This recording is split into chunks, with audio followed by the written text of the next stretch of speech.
আশা করবো যে আরও একটা ওয়ার্ল্ড কাপ যেন খেলতে পারি, তার আগে এই ওয়ার্ল্ড কাপে যেন পারফরমেন্সটা অনেক ভালো থাকে, বাংলাদেশ যেন অন্যান্য যে কোনো টি-20 ওয়ার্ল্ড কাপের থেকে বেটার রেজাল্ট করে আসতে পারে।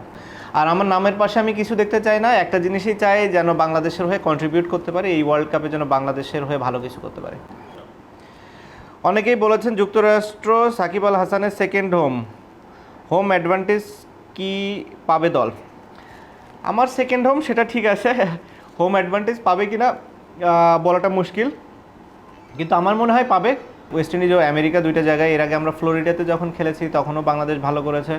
ওয়েস্ট ইন্ডিজে আমরা সবসময় ফেভার পাই, কারণ ওই দেশের পিচগুলো অনেকটা আমাদের মতোই হয়ে থাকে।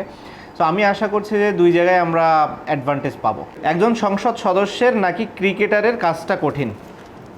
আমার কাছে সংসদ সদস্যের কাজটাই কঠিন, যেহেতু আমার জন্য বিষয়টি নতুন।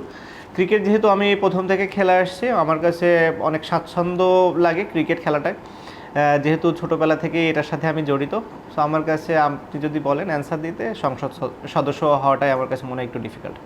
প্রচুর বাংলাদেশি দর্শক সেখানে ওয়েট করছে, আশা করি তারা পূর্ণ সমর্থন দিবে আমাদেরকে এবং তাদের এই সাপোর্টটা আমাদের কাজে আসবে এবং আমরা ভালো রেজাল্ট করতে সক্ষম হব। যখন শুরু করেছি ক্রিকেট খেলাটা, যে এতদিন খেলতে পারবো প্রথমত, দ্বিতীয়ত প্রথম বিশ্বকাপ থেকে শুরু করে এই বিশ্বকাপ পর্যন্ত যতগুলো টি-20 ওয়ার্ল্ড কাপ হলো সবগুলোতেই পার্টিসিপেট করতে পারছি। সো আমার জন্য এটা গর্বের এবং আনন্দের, অ্যাট দি সেম টাইম যেহেতু দেশকে রিপ্রেজেন্ট করছি, অনেক ভালো লাগার একটা জায়গা আছে।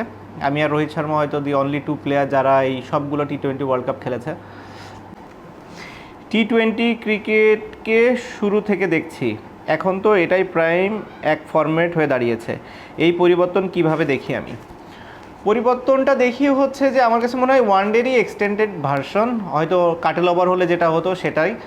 অনেক এক্সাইটিং, ক্রাউড অনেক পছন্দ করে এই খেলাটা। আমি একটা জিনিসই শুধু ফিল করি যে ব্যাটার বলের যেন সমান কম্পিটিশন এখানে থাকে, যে কোনো একতরফা যেন টুর্নামেন্টটা না হয়।